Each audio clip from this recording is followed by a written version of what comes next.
Students, हमने electrostatics देखा था और इलेक्ट्रोस्टैटिक्स के लास्ट लेक्चर में what is mean by charge, what is positive charge, what is negative charge, उनके फंडामेंटल डेफिनेशन देखे थे।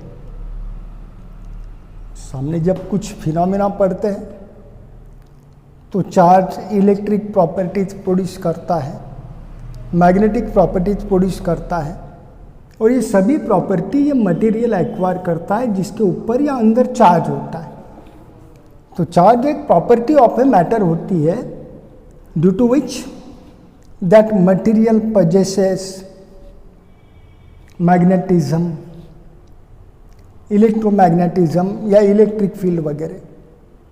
मतलब charge is the property of a matter due to which that material shows electric field या electricity या electric phenomena और magnetic phenomena. खैर वो बाद में डेफिनेशन हो ही जाएगा, डोंट वरी। पर फंडामेंटल डेफिनेशन तो हम पढ़ चुके थे, what is mean by charge, positive charge, negative charge, charge के प्रॉपर्टी भी पढ़े थे। और चार्ज के प्रॉपर्टी में हमने क्वांटाइजेशन ऑफ चार्ज भी पढ़ा है, कंजर्वेशन ऑफ चार्ज भी पढ़ा है। Charge can neither be created not destroyed, can be transferred from one place to another. ठीक है, ये सब बातें पढ़ी है। और चार्ज के रिलेटेड एक केस हुआ था। आज मैं बात करता हूँ, पर बेसिकली आपको पता होना चाहिए। मेरे पास कोई मटेरियल है जिसको आप कंडक्टर भी बोलते हैं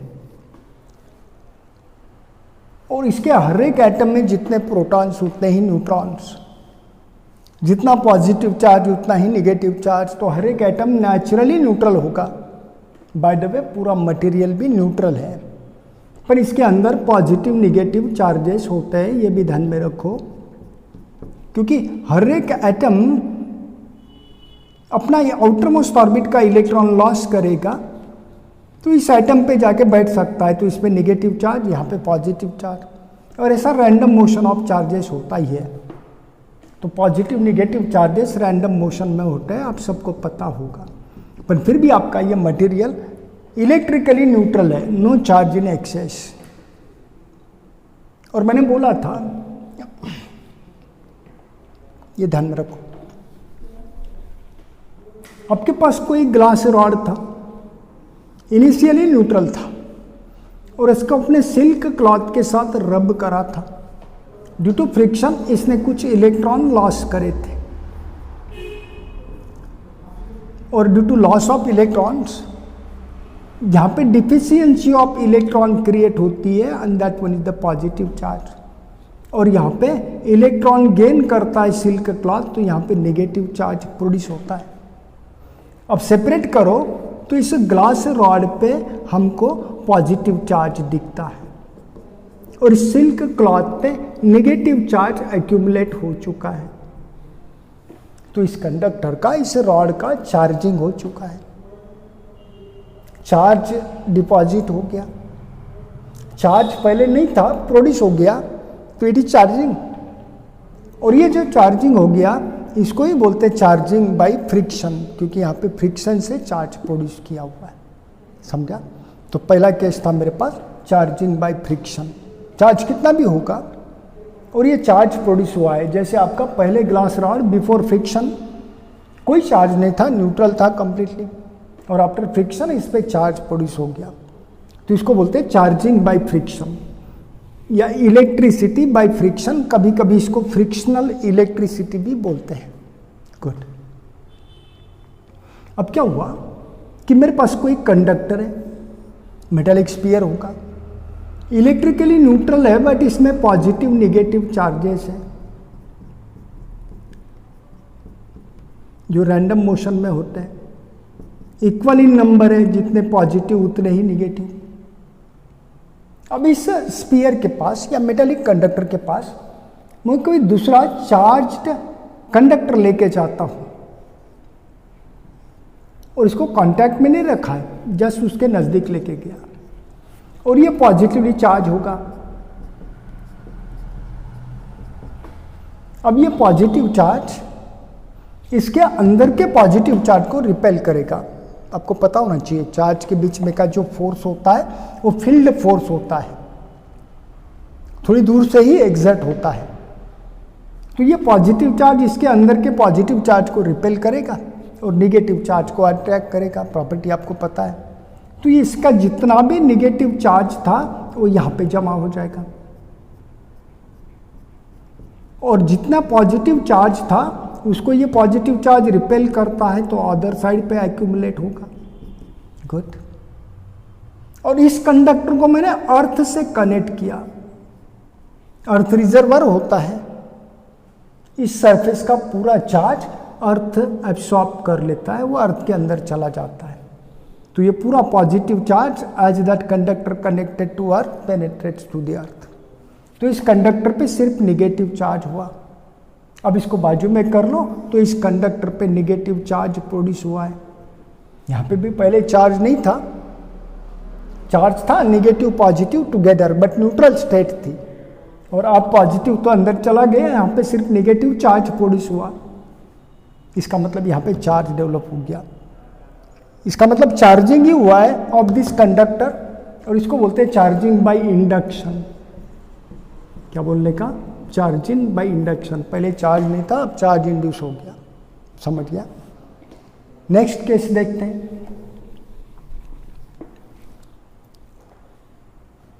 मेरे पास कोई कंडक्टर है, पॉजिटिवली चार्ज कंप्लीटली होगा, उसके कांटेक्ट में कोई न्यूट्रल कंडक्टर लेके आता हूं जिस पे चार्ज ही नहीं था, अर्थात इसके अंदर जितना पॉजिटिव उतना ही निगेटिव है, होगा भी नहीं भी होगा, पर जितना पॉजिटिव उतना ही निगेटिव, दे बैलेंस ईच अदर। तो न्यूट्रल कंडक्टर था, ये पन पॉजिटिवली चार्ज था। अब ये दोनों को कांटेक्ट में रखा या फिर इसको दूर रखो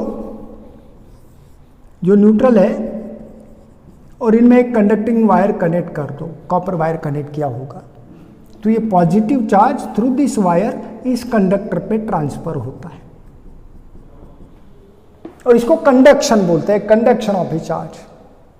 और यहां पे जो चार्ज प्रोड्यूस हो चुका है उसको ही बोलते हैं चार्जिंग बाय कंडक्शन या कंडक्शन इलेक्ट्रिसिटी बाय कंडक्शन।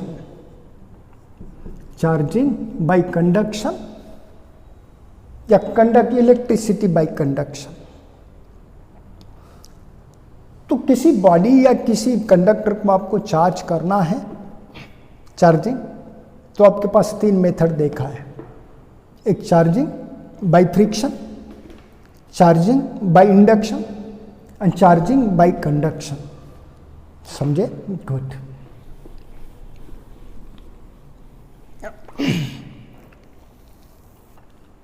एक बात करते हैं, मेरे पास पॉजिटिवली चार्ज कंडक्टर होगा जिसके ऊपर पूरा पॉजिटिव चार्ज है। क्लियर? और यहां पे मेरे पास कोई निगेटिवली चार्ज कंडक्टर, ये फिक्स्ड है, और इसके पास लेके आता हूं जो निगेटिवली चार्ज था। पक्के में ये पॉजिटिव चार्ज इसको अट्रैक्ट करेगा और आपको पता नहीं था कि इस कंडक्टर पे चार्ज है कि नहीं है। टेस्ट करना है, इज देयर एनी चार्ज और नॉट, इलेक्ट्रिसिटी है कि नहीं। तो आपने एक नेगेटिवली चार्ज कंडक्टर लेके आएंगे, इस कंडक्टर जिसका चार्ज है कि नहीं पता नहीं, टेस्ट करना है चार्ज है कि नहीं। तो ये पॉजिटिवली चार्ज कंडक्टर इस नेगेटिवली चार्ज कंडक्टर को अट्रैक्ट कर लेगा। ये आपके पास है, आपके हाथ में है, हाथ में तो नहीं है, पर किसी कंडक्टिंग नॉन कंडक्टिंग मटेरियल से पकड़ा होगा और इसके पास रखा तो ये उसको अट्रैक्ट कर लेता है।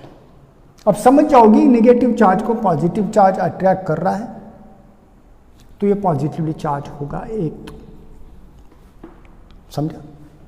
अब मेरे पास ऐसा ही एक कंडक्टर है और यहां पे मैंने रखा है और ये नेगेटिवली चार्ज कंडक्टर इसके पास में लेके आता हूं मेरे को टेस्ट करना है कि इस पे चार्ज है कि नहीं, यहाँ पे इलेक्ट्रिसिटी है कि नहीं। तो इसको मैं इसके पास लेके आता हूँ और ये इसको अट्रैक्ट करता है।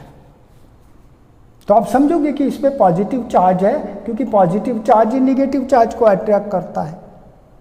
हो सकता है पॉजिटिव चार्ज हो सकता है, पर ये कंडक्टर था तो इसमें positive negative positive negative positive negative charges होंगे। और जैसे ही ये कंडक्टर इसके पास लाओगे तो आपको पता है इलेक्ट्रिसिटी बाय इंडक्शन, तो इसके नेबरिंग साइड पे कौन सा चार्ज प्रोड्यूस होगा, पॉजिटिव होगा कि निगेटिव को रिपेल करेगा, पॉजिटिव को अट्रैक्ट करेगा। और फिर ये इंड्यूस्ड पॉजिटिव चार्ज इस कंडक्टर को अट्रैक्ट करता है। बराबर है। पहले तो ये न्यूट्रल था, तो positively charge conductor negatively charge conductor को अट्रैक्ट करता है, और नेगेटिवली चार्ज कंडक्टर होगा तो पॉजिटिवली चार्ज कंडक्टर को अट्रैक्ट करेगा। इलेक्ट्रिकली न्यूट्रल कंडक्टर होता है, वो भी नेगेटिव चार्ज को अट्रैक्ट करता है, और पॉजिटिव चार्ज अगर लाया आपने तो नेबरिंग साइड पे नेगेटिव चार्ज इंड्यूस करेगा बाय कंडक्शन, अभी देखा था, सॉरी बाय इंडक्शन। तो इलेक्ट्रिसिटी ऑफ इंडक्शन आपको पता है, पॉजिटिवली चार्ज कंडक्टर इसके पास लाओ, नेबरिंग साइड पे नेगेटिव चार्ज इंड्यूस करता है, इलेक्ट्रिसिटी बाय इंडक्शन। सॉरी, अब ये नेगेटिव चार्ज इंड्यूस इस पॉजिटिव चार्ज को अट्रैक्ट करेगा ही। पहले तो कंडक्टर आपका न्यूट्रल था, मतलब न्यूट्रल कंडक्टर भी चार्ज कंडक्टर को अट्रैक्ट करता है, समझा। फिर हमने कैसे आइडेंटिफाई करना है कि इस कंडक्टर पे चार्ज है कि नहीं, क्लियर। तो चलो भाई, आप निगेटिवली चार्ज कंडक्टर लेके आए थे, तो इलेक्ट्रिकली न्यूट्रल कंडक्टर ने उसको अट्रैक्ट किया, पॉजिटिवली चार्ज कंडक्टर ने भी उसको अट्रैक्ट किया। अब चलो, मेरे पास तीसरा कंडक्टर है और इसके पास यही conductor which one negatively charge मैं लेके आता हूं, और इस पे अगर निगेटिव चार्ज होता है तो पक्के में आप ये इसको क्या करेगा, रिपेल। न्यूट्रल होता है तो पॉजिटिव चार्ज प्रोड्यूस होता है, अभी आपने देखा, वो अट्रैक्ट ही करेगा। पर इस पे अगर निगेटिव चार्ज होता है तो अब इसको रिपेल करता है। मतलब positively charge conductor negatively charge conductor को अट्रैक्ट करता है, इलेक्ट्रिकली न्यूट्रल कंडक्टर भी निगेटिवली चार्ज कंडक्टर को अट्रैक्ट करता है, सिर्फ निगेटिवली चार्ज कंडक्टर उसको रिपेल करता है। तो किसी कंडक्टर पे चार्ज है कि नहीं, इलेक्ट्रिसिटी है कि नहीं, आइडेंटिफाई करना है तो अट्रैक्शन का टेस्ट होगा कि रिपल्शन का टेस्ट होगा, रिपल्शन का टेस्ट। तो इलेक्ट्रिसिटी अगर किसी कंडक्टर पे है कि नहीं आइडेंटिफाई करना है तो रिपल्शन का टेस्ट आप अप्लाई करते हैं। कौन सा टेस्ट, रिपल्शन का, वो कंफर्म होता है। चार्ज को ही चार्ज रिपेल करता है, लाइक चार्ज। अब निगेटिवली चार्ज कंडक्टर रिपेल हो रहा है, मतलब पक्के में इस पे निगेटिव चार्ज होगा, समझा। निगेटिवली चार्ज कंडक्टर कभी अट्रैक्ट करेगा ही नहीं। न्यूट्रल कंडक्टर है तो अट्रैक्ट करता है, पॉजिटिव चार्ज कंडक्टर है फिर भी अट्रैक्ट करता है। फिर ये नहीं बोल सकते कि इस पे पॉजिटिव चार्ज है कि न्यूट्रल है, अट्रैक्ट कर रहा है इसलिए। पर निगेटिव चार्ज कंडक्टर सिर्फ रिपल करता है। तो रिपल्शन एक टेस्ट होती है टू आइडेंटिफाई द चार्ज और इलेक्ट्रिसिटी, किसी कंडक्टर पे चार्ज है कि नहीं। अगर आपको आइडेंटिफाई करना है तो रिपल्शन का ही टेस्ट आप अप्लाई करते हैं। जैसा मैंने और बताया, आपके पास कोई कंडक्टर है, समझा भाई, इस पे पॉजिटिव चार्ज है और यहां पे मैं कोई निगेटिवली चार्ज कंडक्टर लेके आया तो ये पॉजिटिवली चार्ज कंडक्टर उसको अट्रैक्ट करता है। यहां पे न्यूट्रल कंडक्टर है, इसका मतलब इसके अंदर चार्जेस है पर पॉजिटिव निगेटिव इक्वल, दे बैलेंस ईच अदर, एक्सेस में कोई चार्ज नहीं, मतलब न्यूट्रल। और यहां पे मैं निगेटिवली चार्ज कंडक्टर लेके आया और उसके पास में रखा, तो by the induction, phenomena of induction, यहाँ पे वो पॉजिटिव चार्ज इंड्यूस करता है, जिसको आप इलेक्ट्रिसिटी बाय इंडक्शन बोलते हैं। और ये पॉजिटिव चार्ज फिर इसको अट्रैक्ट करेगा। फिर चार्ज होता है फिर भी अट्रैक्ट होता है, चार्ज नहीं होता है फिर भी अट्रैक्ट होता है। फिर कैसे बोलोगे कि इस कंडक्टर पे चार्ज है, नहीं बोल सकते। तो अट्रैक्शन ये कोई टेस्ट नहीं होता है, टू आइडेंटिफाई द इलेक्ट्रिसिटी या प्रेजेंस ऑफ इलेक्ट्रिसिटी। पर पक्का है इस कंडक्टर पे पास नेगेटिव कंडक्टर लेके आओ, नेगेटिवली चार्ज, और ये अगर रिपेल करता है तो पक्का इस पे नेगेटिव चार्ज होगा ही। And therefore, repulsion is the test to identify the electricity या presence of electricity, ध्यान में रखो। गुड, चलो स्टूडेंट, एक बात है, अभी आपने देखा इलेक्ट्रिसिटी बाय इंडक्शन और electricity by friction, electricity bye conduction, frictional electricity, electricity by induction, electricity bye conduction. और कंडक्शन में हमने देखा मेरे पास कोई एक स्फीयर होगा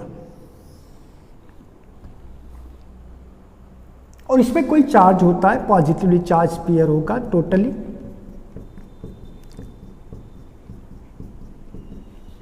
चार्ज क्यू होगा सपोज 50 कूलम पॉजिटिव, और इसके कांटेक्ट में कोई दूसरा स्फीयर लेके आता हूं, मे बी आइडेंटिकल और नॉट। अब बताओ, ये तो न्यूट्रल था सपोज और ये चार्ज था, तो अभी आपने देखा कंडक्शन ऑफ चार्जेस होता है if they are in contact, तो इसका पूरा पॉजिटिव चार्ज तो नहीं पर कुछ पॉजिटिव चार्ज इस स्फीयर पे जाके जमा होगा, एक्यूमुलेट होगा और इसका चार्ज कम हो जाएगा। समझा? कितना चार्ज ट्रांसफर हुआ, तो वो तब तक ही ट्रांसफर होता है, आपको पता है हीट ट्रांसफर होती है from higher temperature to lower temperature, जब तक इक्विलिब्रियम अराइज नहीं होता है तब तक दोनों बॉडी का टेम्परेचर सेम नहीं होता है। हाई स्कूल 10th में आप पढ़े कैलोरीमेट्री। और चार्ज भी ट्रांसफर होता है जब तक दोनों स्फीयर पे पोटेंशियल सेम नहीं होता है तब तक। पर अभी आपने पोटेंशियल नहीं पढ़ा है तो वो बात नहीं करता हूं, अभी एक डायरेक्ट फॉर्म देता हूं। तो इस पे चार्ज क्यू कूलम था, इस पे पहले कोई चार्ज नहीं था, 0, तो टोटल चार्ज कितना था क्यू। इसका रेडियस r1 होगा, इसका रेडियस कुछ होगा r2, समझा? तो charge gain by a sphere, charge acquired by the conductor directly proportional to radius of that conductor होता है। Charge acquired by a conductor directly proportional to radius of that conductor. ध्यान में आया? अरे बराबर है क्या स्टूडेंट? और उस पर चार्ज था पॉजिटिव 50 कूलम सपोज, उसका रेडियस होगा r1, कुछ तो भी होगा, और दूसरा कोई स्फीयर है जो कि इलेक्ट्रिकली न्यूट्रल था और उसका रेडियस होगा r2। और अगर मैं इसके कांटेक्ट में लाता हूं तो कंडक्शन ऑफ इलेक्ट्रिसिटी होता है, इसका पॉजिटिव चार्ज इसमें ट्रांसफर होगा और ये भी पॉजिटिव चार्ज एक्वायर करेगा और इसका पॉजिटिव चार्ज कुछ लॉस होगा। ठीक है? कितना चार्ज एक्वायर करा होगा स्फीयर ने, तो इसका पहले चार्ज Q था, अब Q1 हो गया और इसका चार्ज अब कुछ हो जाएगा Q2। तो यहां पे पोटेंशियल की बात तो मैं अभी नहीं करूंगा, पर दो स्फीयर अगर कांटेक्ट में रखते हैं या टू कंडक्टर्स तो Q बाई R का रेशो कांस्टेंट होता है। इसका मतलब इस पे चार्ज Q1, इसका रेडियस R1, इस पे चार्ज Q2 और उसका रेडियस R2।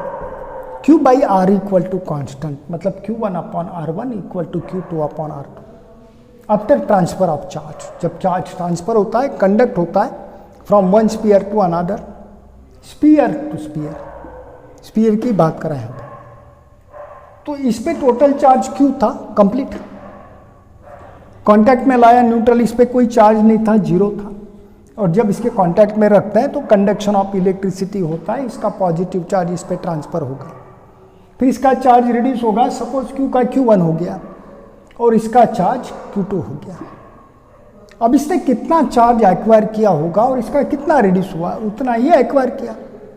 फिर इसके पास कितना है और इसके पास कितना है। तो रिलेशन होता है Q by R equal to constant charge on first sphere remaining divided by radius equal to charge acquired by the sphere divided by radius.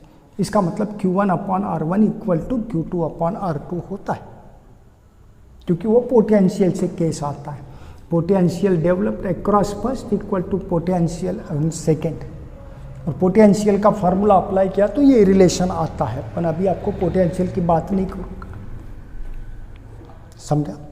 दोबारा सुनो, मेरे पास कोई चार्ज्ड स्फीयर है, इसका रेडियस कुछ होगा R1, इसके ऊपर पूरा पॉजिटिव चार्ज होगा Q इक्वल टू 50 कूलम, ऐसे ही बता दिया। और मेरे पास दूसरा इलेक्ट्रिकली न्यूट्रल स्फीयर था, उसका रेडियस था R2, उस पर पहले चार्ज 0 था, पर इसके कांटेक्ट में रखा तो कंडक्शन ऑफ इलेक्ट्रिसिटी होता ही है, चार्ज कंडक्ट होगा from one sphere to another, तो इसका चार्ज इस पे ट्रांसफर होगा।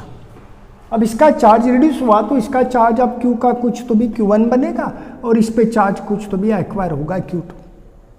कितना चार्ज एक्वायर किया इस स्फीयर ने, अगर आपको निकालना है या after conduction charges on the sphere निकालने हैं, तो मेरे पास रिलेशन होता है Q1 upon R1 equal to Q2 by R2। इसका ही मतलब ratio of Q with R equal to constant charge on each sphere divided by radius of a sphere equal to constant होता है। और इसके रिलेटेड कई छोटे मोटे प्रॉब्लम्स होते हैं स्टूडेंट्स। समझो, मेरे इस स्फीयर का रेडियस होगा 10 सेंटीमीटर और उसका रेडियस होगा 5 सेंटीमीटर और चार्ज पूरा होगा 50 कूलम। बात करते हैं फॉर एग्जांपल, शुरू में इस पे चार्ज कितना था 50 कूलम, और ये कैसे था न्यूट्रल। दोनों को अगर कांटेक्ट में रखा है तो find charge on each sphere, हर एक स्फीयर पे कितना चार्ज होगा। तो हमको पता है Q1 upon R1 equal to Q2 upon R2, तो क्या मैं ऐसा लिख सकता हूँ Q1 upon Q2 equal to R1 upon R2। R1 का वैल्यू कितना था 10 और R2 का वैल्यू कितना था 5। 10/5 इक्वल टू आता है 2/1। इसका मतलब Q1 अपॉन Q2 का रेशो इक्वल टू 2:1 होता है। मतलब एक स्फीयर पे डबल चार्ज है दूसरी की, पर टोटल चार्ज कितना था आपके पास 50 कूलम। तो 50 कूलम के इन ऑल आपको 2 + 1 3 पार्ट करने होते हैं। एक पार्ट पहले स्फीयर को दोगे 2 पार्ट और छोटे स्फीयर को दोगे सिंगल पार्ट, समझा। तो 50 कूलम टोटल चार्ज, उसके 3 पार्ट करो तो ईच पार्ट कितने का होगा 50/3। तो इस फर्स्ट स्फीयर पे जो चार्ज आएगा Q1 that's equal to 2 times of 50/3 आएगा, क्योंकि रेशो 2:1 है। इसका चार्ज अपॉन इसका चार्ज 2/1, तो इसका चार्ज डबल है, इसका चार्ज इससे डबल है, तो Q1 Q2 के डबल है। टोटल चार्ज आपके पास 50 कूलम था, तो उसके 3 इक्वल पार्ट करो, इस पे डबल है तो इसको 2 पार्ट दे दो, इसको 1 पार्ट। तो इस 50/3 के 2 पार्ट इस पे होंगे, तो ये आएगा 100/3 कूलम, और इस पे आएगा Q2 पे 1 ही पार्ट देना है, तो 50/3 कूलम। 100/3 प्लस 50/3 150/3 मतलब 50 कूलम टोटल हो रहा है। तो ऐसे चार्ज करते हैं। दूसरी बात ये, तो डिस्ट्रीब्यूशन ऑफ चार्ज ध्यान में आता होगा। मेरे पास 6 स्फीयर है, इस पे चार्ज होगा 60 कूलम, सपोज उसका रेडियस होगा 10 सेंटीमीटर, समझा। दूसरा कोई स्फीयर है मेरे पास और इस पे पॉजिटिव चार्ज है कंप्लीट, और इस पे भी पॉजिटिव चार्ज होगा सपोज 40 कूलम, और उसका रेडियस होगा सपोज 2 सेंटीमीटर, और दोनों को मैंने कांटेक्ट में रखा। चार्ज कंडक्ट होगा ही, ये पॉजिटिवली चार्ज था, ये भी पॉजिटिवली चार्ज। इसका चार्ज ज़्यादा है, इसका चार्ज कम है, शेयरिंग होगा कि नहीं देखो। अब दोनों को मैंने साथ में लाया, तो इसका चार्ज था 60 पॉजिटिव, इसका चार्ज था 40 पॉजिटिव, तो टोटल होगा 100 कूलम का पॉजिटिव चार्ज। समझा? और फिर एक से दूसरी की तरफ कंडक्ट होगा ही, higher potential to lower. Clear? कौन से रेशो में शेयर होता है? तो Q1/R1 इक्वल टू Q2/R2। आप डायरेक्ट भी लिख सकते हैं Q1/Q2 इक्वल टू R1/R2। ये Q1 और Q2 क्या होते हैं? तो चार्ज आफ्टर ट्रांसफर होता है। जब कंडक्शन होता है फ्रॉम वन टू अनदर, तब चार्ज इतना बनता है और इस पे Q2 बनता है। तो Q1/Q2 का रेशियो आ गया R1/R2। R1 था 10 और R2 था 2, तो 10/2 आएगा 5/1। तो अब ये जो चार्ज का रेशियो है वो 5:1 है, मतलब इसमें 5 टाइम्स चार्ज रहेगा इसके। तो टोटल चार्ज जो आपके पास 100 कूलम बना था दोनों का,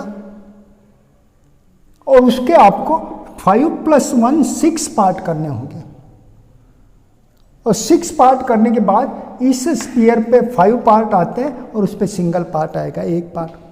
तो टोटल चार्ज था मेरे पास 100 कूलम, उसके मैंने 6 पार्ट करें तो ईच पार्ट ऑफ 100/6 कूलम मतलब 50/3 कूलम, और 50/3 कूलम में से 1 पार्ट हो गया, और उसको 5 पार्ट देना है Q1 पे। तो Q1 पे चार्ज आएगा 5 टाइम्स दैट ईच पार्ट 50/3, तो इस पे आएगा 250/3 कूलम। और इस पे चार्ज आएगा Q2 इक्वल टू, एक पार्ट है 5:1 रेशो में चार्ज। देखिए Q1/Q2 charge on first divided by charge on second, ratio क्या आ रहा है 5:1। तो इसके इस पे 5 टाइम चार्ज है, तो टोटल चार्ज के आपको 5 + 1 6 पार्ट करना होगा, और 6 पार्ट में से इसको 5 पार्ट दे दो, इसको सिंगल पार्ट दे दो, तो इस पे सिंगल पार्ट होगा, और सिंगल पार्ट था 50/3। मेरी बात समझा? गुड। तो ऐसे चार्ज डिस्ट्रीब्यूशन होता है आफ्टर कंडक्शन। नेक्स्ट प्रॉब्लम लेता हूं स्टूडेंट। एक स्फीयर था, इस पे चार्ज होगा 20 माइक्रोकूलम, रेडियस होगा सपोज इसका 5 सेंटीमीटर।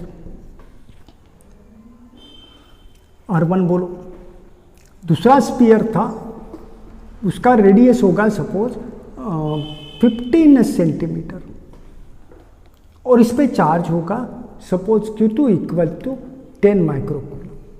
सपोज अलग अलग थी, ये भी पॉजिटिव है, ये भी पॉजिटिव है, और दोनों को मैंने कांटेक्ट में रखा, तो पक्के में चार्ज शेयरिंग होता है, कंडक्शन होता है। अब ये स्फीयर Q1 चार्ज एक्वायर करेगा आफ्टर शेयरिंग, ये Q2 after conduction, transfer of charge होने के बाद। तो चार्ज ऑन ईच कैसे निकालोगे फर्दर? तो Q1/Q2 इक्वल टू क्या आता है R1/R2। Q1/Q2 equal to R1 का वैल्यू था 5 और R2 का वैल्यू था 15, तो ये आता है 1/3। इसका मतलब sphere first charge on sphere second equal to 1/3। तो स्फीयर सेकंड पे टोटल चार्ज के आपको 4 इक्वल पार्ट करना होगा, और सेकंड स्फीयर पे 3 पार्ट आते हैं, और फर्स्ट स्फीयर के 3 टाइम सेकंड स्फीयर पे आता है। मतलब 1 पार्ट फर्स्ट स्फीयर के पास चार्ज होगा और सेकंड स्फीयर के पास 3 टाइम चार्ज होगा। तो टोटल चार्ज कितना था आपके पास? 20 माइक्रोकूलम प्लस 10 माइक्रोकूलम, दोनों भी शेयर होते हैं, और टोटल हो गया आपके पास 30 माइक्रोकूलम। इसके कितने पार्ट करोगे? 1 + 3 दैट इज 4। तो टोटल चार्ज के 4 पार्ट करो तो ईच पार्ट आएगा 13/4 मतलब 15/2 माइक्रोकूलम। तो पहले स्फीयर को आपको चार्ज देना होगा एक ही पार्ट, और एक ही पार्ट हो गया 15/2 माइक्रोकूलम, और दूसरे स्फीयर को आपको चार्ज देना होगा 3 पार्ट, तो 3 पार्ट इसके मतलब 3 टाइम्स 15/2 दैट इज 45/2 माइक्रोकूलम। ध्यान में आया? गुड। चलो मैंने बात करा, यही दोनों स्फीयर है, एक पे चार्ज था 20 माइक्रोकूलम पॉजिटिव और एक पे चार्ज था 10 माइक्रोकूलम नेगेटिव। इसका रेडियस 5 सेंटीमीटर है, इसका 15 सेंटीमीटर है, और दोनों को मैंने कांटेक्ट में लाया। अब दोनों का चार्ज मिक्स होगा हमेशा। तो पहले टोटल चार्ज बना लो तो टोटल चार्ज होगा +20 और +-10, मतलब अब मेरे पास टोटल चार्ज हो गया 10 माइक्रोकूलम। इसके पहले के प्रॉब्लम में ये भी +20, ये +10, तो टोटल चार्ज +30 हुआ था। अब ये +20 है, अब ये -10 है, तो टोटल चार्ज होगा +20 - 10 = 10 माइक्रोकूलम। और टोटल चार्ज अब दोनों स्फीयर में डिवाइड होता है, इक्वली नहीं होता है, क्योंकि ये दोनों के रेडाई डिफरेंट है। तो रेशो क्या होता है, तो Q1/Q2 = R1/R2।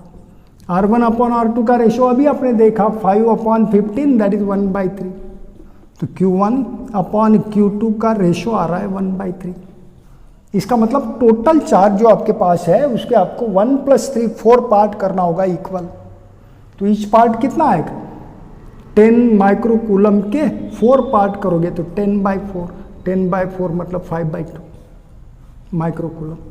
तो ईच पार्ट आ रहा है 5/2 माइक्रोकूलम। तो इस स्फीयर को एक पार्ट दोगे और सेकंड स्फीयर को 3 पार्ट दोगे, तो इसका एक पार्ट होगा 5/2 माइक्रोकूलम और इसका एक पार्ट होगा 3 × 5/2 मतलब 15/2 माइक्रोकूलम। ऐसे चार्ज डिवाइड करते हैं स्टूडेंट्स, ध्यान में रखो। तो ये था एक छोटे से प्रॉब्लम, प्रॉपर्टी ऑफ कंडक्शन पे डिपेंड होते हैं। गुड, तो पढ़ाई करो स्टूडेंट्स। अब इसके बाद हमको जाना है कूलम्स लॉ। वैसे लास्ट लेक्चर में थोड़ा सा एक्सप्लेन किया था, आज हमको नेक्स्ट टाइम में थोड़ा डिटेल पढ़ना है और उसके रिलेटेड प्रॉब्लम्स करने हैं। काफ़ी कुछ प्रॉब्लम्स होते हैं, थोड़ा सा पढ़ाई करते रहो। All the best.